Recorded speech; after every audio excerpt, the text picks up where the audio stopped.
Hi. We're currently in the season of Advent. And Advent, of course, is about the arrival of Jesus. Now, as Jonathan talked to us last week about, there'd been a large period of silence since Malachi gave his last prophecies to the people of Israel, and then before we get to the arrival of Jesus. And in this 400 years of silence, there is a waiting. There is a sense that God is going to do something, He's going to accomplish something, but He's not done it yet. And so there's not a lot that the people can do, it seems, but wait. Now, the problem is, when we wait, what does that look like? What does it mean to wait? Now, as I was thinking about waiting, what popped into my head was the play by the Irish playwright Samuel Beckett called Waiting for Godot. Now, it's a strange story about two vagabonds who wait. And to be honest, not a lot happens. They wait and they engage in conversation and they meet a couple of people, but the person they're waiting for doesn't arrive. And they just keep waiting and waiting, and it's sort of an existential kind of piece where they just sit there and talk about life and the meaning of life and all of these sorts of things. And I'm not an expert on the play and I don't want to dig too deeply into it, but it carries a sense of futility and hopelessness and waiting and waiting and waiting and waiting and waiting. And to what end? How long do you wait? How do you know? Is it worth waiting? Is anything going to happen because of the waiting? And surely the people of Israel would have felt something like that. There had been promises made. God was going to do something. They'd been promised a Messiah. There was going to be a king like David who would come and reign on David's throne. There was someone who was going to come and be a servant of the Lord and to serve him. There was a promise that God himself would come and shepherd his people. And while they are oppressed and as they see who they are being pushed down and the worship of God being challenged, they wonder, when is God going to step in? When is he going to do the things that he has promised? And they wait.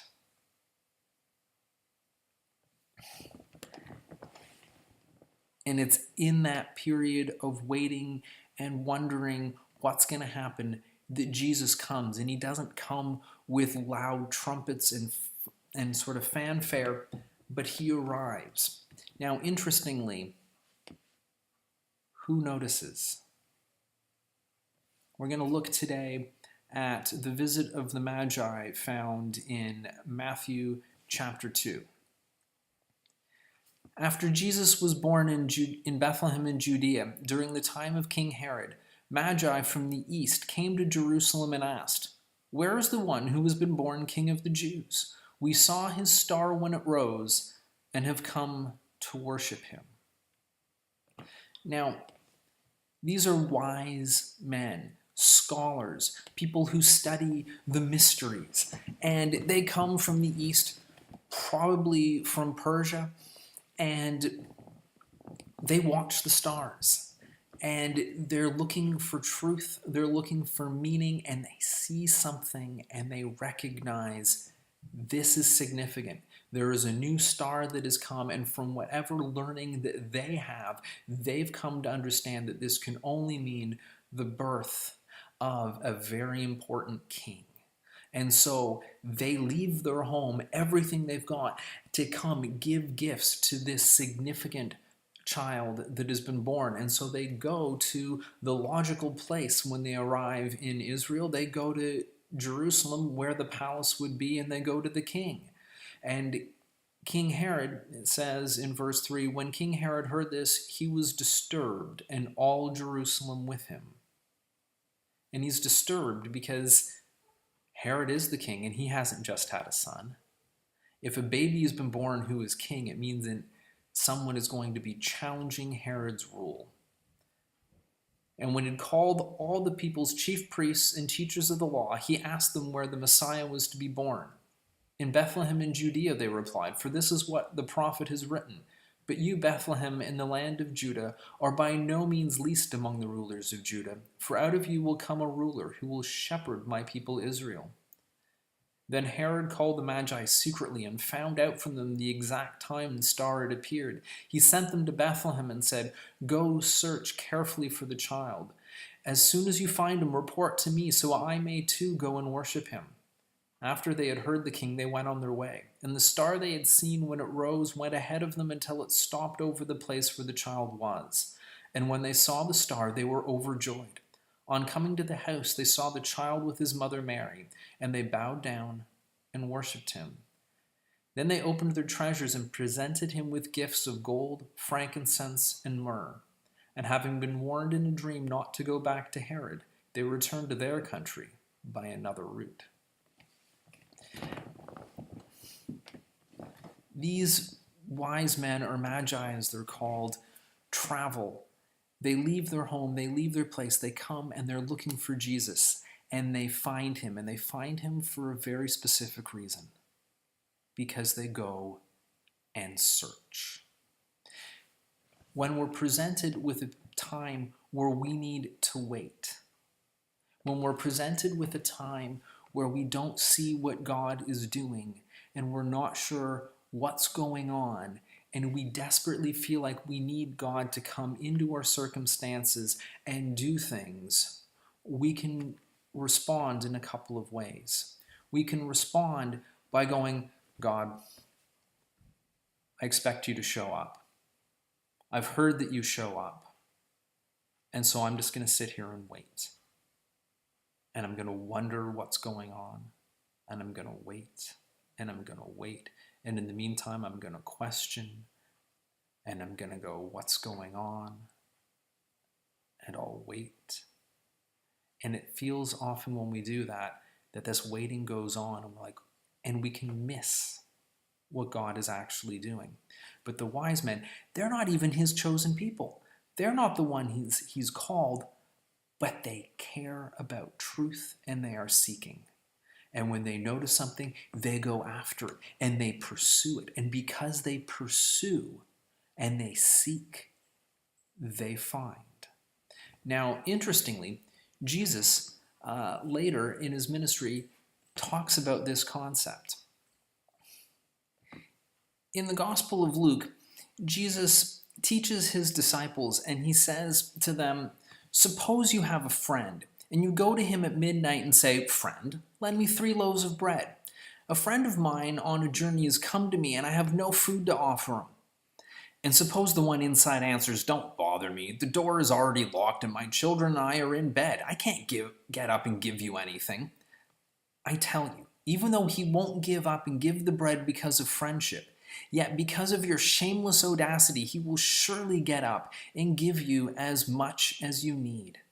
So I say to you, ask and it will be given to you. Seek and you will find. Knock and the door will be opened to you. For everyone who asks receives, the one who seeks finds, and to the one who knocks, the door will be opened. Now, this is exciting. What Jesus says is, there is waiting. Now, we have to wait on God's timing, and his timing isn't always what we expect. But in the midst of it, he's like, you know what? Ask. Be persistent. Don't just sit back and go, oh, well, God will show up at some point. He says, ask, knock, seek. And when you do these things, you know what? God will respond, and he'll respond for 2 reasons. And depending on how you translate part of this story, you will get a slightly different answer, and it'll cover both of those reasons. This is most commonly translated something like what I just read that says, because of your shameless audacity, he will get up and give you as much as you need. So it's because of how much you press in, how persistent you are, and because you're going to go, God, I need this, I'm expecting you to come through, that God will come through. And that is perfectly valid and true. But you can also translate this story slightly differently. What it actually says in Greek is something like, yet because of his shamelessness. Now, it's using the word he, or the pronoun he, in such a way that it's very unclear. Is it talking about the guy knocking, or is it talking about the guy who's in the house? And if you take it as the guy knocking, you end up with what we just said. Because of your shameless audacity as the knocker, you will get. But if it's about his shamelessness, about the guy who lives in the house, which is just as valid a translation, it means because of the character of the guy who's in there. So because of God's character, because God has no shame, and he's not going to behave in a way that is shameful, so he is shameless, because he won't act shamefully and deny you. Of course, he's going to give. So ask, seek, knock, pursue what God has instead of sitting back and going, well, is he going to show up? Maybe. He didn't come today. Perhaps he will come tomorrow. Press in. He is waiting. That's the thing about Advent. It's not just about the waiting, it's about the fact that he will arrive. But press in. Now, the other thing that Jesus says using similar language is, he says, don't worry. And in his teaching on the Sermon on the Mount, where he talks about not worrying, he says, but seek first his kingdom and his righteousness, and these things that you worry about will be given to you as well. Therefore, don't worry about tomorrow, for tomorrow will worry about itself. Each day has enough trouble of his own. And the encouragement is to seek not just what you need, but to seek the kingdom. And the problem is, when we are in need, it's easy to get focused on our need. And when we're focused on our need, we fail to see the other things that God is doing. If I choose to focus on what I have a lack in, that becomes sometimes the tunnel vision that I see the entire world through. And you know what? It starts to feel hopeless. It starts to feel constrictive. It's not a great place to live because I'm focused in on one thing, and this thing that I feel I lack. And I'm not denying that I can lack things. I'm not denying that there are times when I need God to come through in those places. But the secret of joy and finding Jesus in the midst of it is to go, what is he doing? And sometimes what he's doing isn't the one thing that I really think I need him to be doing right now, but he's doing other things. And if I can seek him, his kingdom, his righteousness, and I go, God, what are you doing now? How can I partner with what you're doing now? I start to discover that the world is bigger than my problem. I start to see that he is alive and active in lots of places. And the more that I see that he is alive and active and doing things, you know what? There's more hope that he's going to actually meet that thing that I think I need. And sometimes I find that the thing that I need isn't what I need. So in this Advent season, yes, wait.